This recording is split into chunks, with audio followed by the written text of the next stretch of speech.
Here we go. Early in the morning, quick coffee cheers to everyone.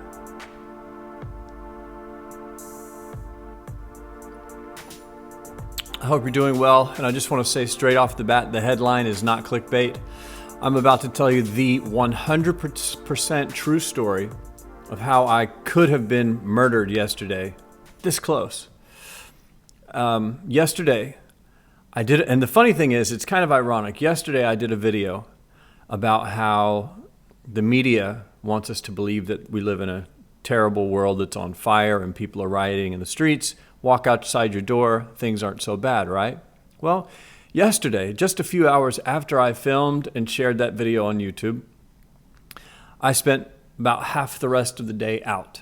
I went for a walk, packed my laptop in my backpack, went for a walk around the neighborhood, ended up at a coffee shop called Groundworks, right on Sunset Boulevard, right across the street from the CNN building.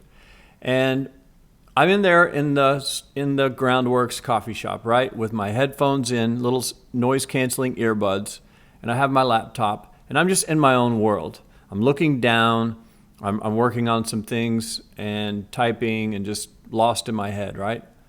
So I'm there maybe 30 minutes, and I decide it's time to leave. So I pack my stuff up, and I look up for the first time as I'm heading towards the door to walk out, right? And there's people gathered around the door talking. And then I look out on the street, and there are cars just everywhere. It looked like a massive traffic jam was happening. And then I walked out the door, and I heard people screaming, people crying, people yelling, "Call 911, he's been stabbed, someone's been shot." I heard all of this chaos going on, and then I started to see the police cars everywhere. Like the traffic jam was stopped because there were probably, in the beginning, there were like 3 cop cars there. Within 10 minutes, there were probably 25 police cars there. People everywhere, people screaming, police running up and down the streets. It all seemed to be centered around this Jack in the Box that was just across the street, maybe 50 yards from where I stood. And I heard someone say, "What happened?" And someone else on the street said, "They just shot someone. They just shot him. Someone just got shot." And I immediately had this panicked feeling. Like I've never been in a situation like this before, not this close to something this insane. Right when I heard he's been shot, and then I heard this other woman screaming, "This guy's been stabbed, his arm's coming off, call 911, his arm is gonna fall off." Maybe it's a feeling of like when you're in a war, like I just didn't know what to do. You go from having a great day, walking around, to instant terror, death. Am I gonna get killed? Someone's been shot right here. And what I did was I stood on the street and watched the chaos for a little while. And then I decided, man, I've got to get out of here. I don't want to know what's going on. I need to just get away from this area. And so I walked to a sushi place, sat down for about 30 minutes and had some sushi. Just kind of vibrating from the madness that I had just witnessed. People everywhere. Now the news stations, where you'd see the news vans coming up. CBS, ABC, CNN, everyone. And I finished my sushi. I got up and walked out, looked again at the scene. I just couldn't believe it. Now there was probably 100 police officers running up and down the streets. It was like, are we under some sort of an attack, or what has happened? And I decided my best bet was just to get away from the scene and go home, right? Just go to the apartment and go home, let this blow over, whatever's happened, we'll figure it out. So when I got home, I looked it up online. It had been about 2 hours since I had walked out of the coffee shop by the time I Googled it. I said, let me see if I can get any more information on what happened.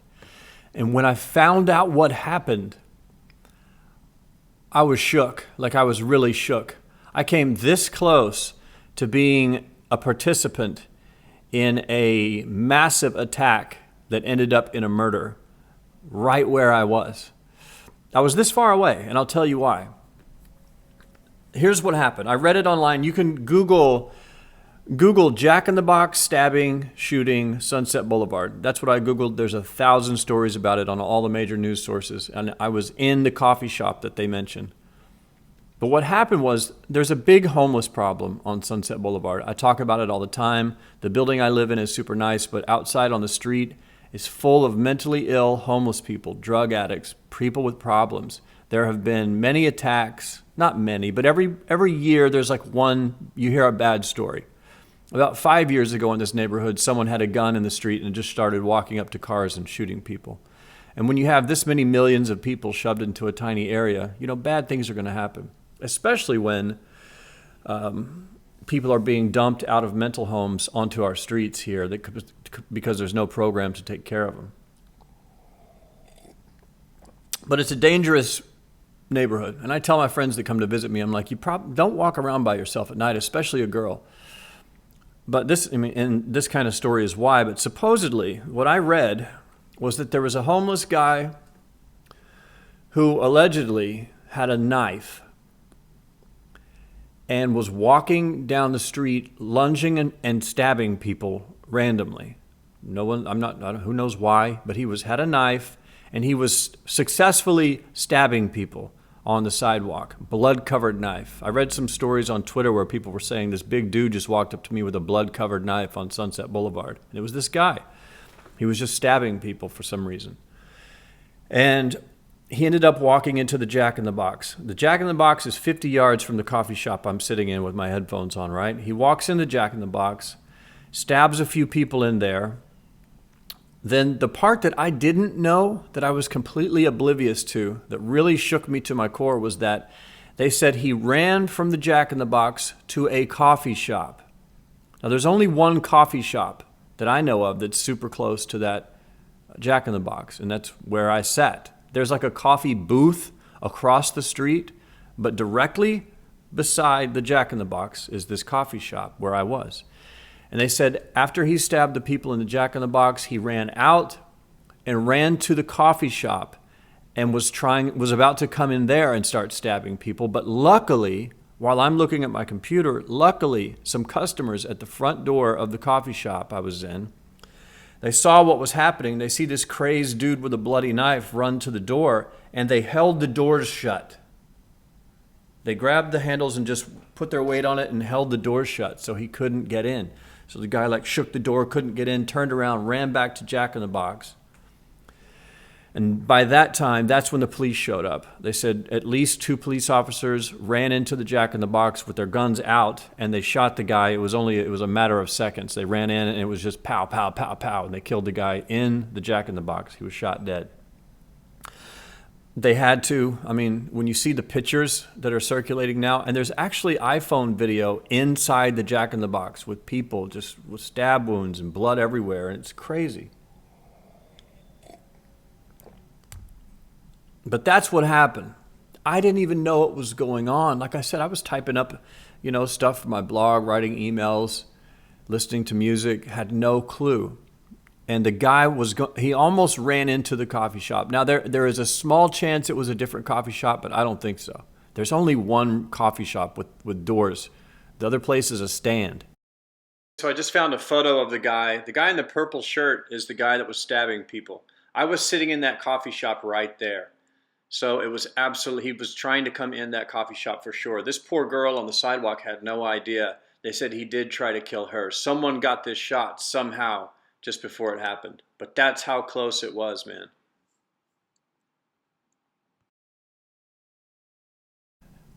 Thank God. So if these people hadn't had the balls to hold the door shut, 50-50 chance I could have been stabbed if he would have gotten to me in a weird way. It would have been panic, people running around. Who knows if he would have gotten me or not? I don't know. But I just thank God that those guys held the door shut. And as I read the story, I sat there last night reading the story,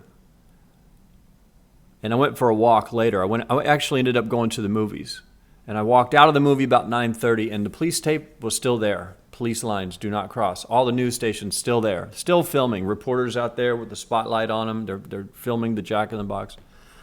I said, my God, here I was. I just did a video yesterday. It was the same day. I just did a video this morning talking about how outside your door, life isn't as bad as they say it is on TV, and then this happens.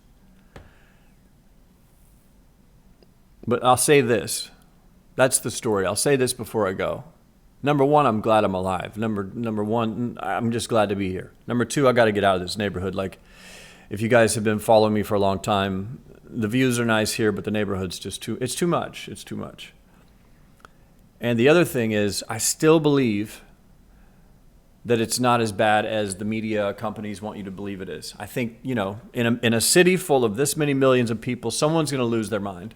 Every once in a while, it sucks to say, but someone's going to lose their mind and shoot a bunch of people or stab a bunch of people. It's just going to happen. Any country in the world, any city in the world. So even though that madness happened yesterday, I still believe the world's a good place. I still believe that the media overblows everything, exaggerates, and is making life harder for everyone. And I still believe that overall people are good. Now, not everyone's good, as I learned yesterday. I mean, I'm not even a good guy 7 days a week. There's days I'm an asshole bumping into people on the street. I don't stab anyone, but my God. But anyway, just talking about it, my heart's beating again. I'm kind of shook up because it was right. I've never been that close to it. It was like being in a war zone, right after the bomb went off. It was crazy. And I thought, here's the final thought I had last night before I went to bed. And I'll close with this. I thought to myself, I'm going to say funny, but it's not funny. How ironic would it be? How funny would it be if I had been killed yesterday and my last words on YouTube were that it's safe to go outside, and outside everything is great? That would have been an insane way to go. I'm glad I'm still here, but that would have been a pretty wild way to go. Yeah, this dude got on YouTube, talked about how life is good, walks out his door and gets stabbed. Been quite ironic, but thank God that's not what happened. I'm still alive, I'm still here, you're here with me, we're drinking coffee, and that is the story of how I was almost murdered yesterday. I hope you're doing well, stay safe, and as always, I will see you in the future.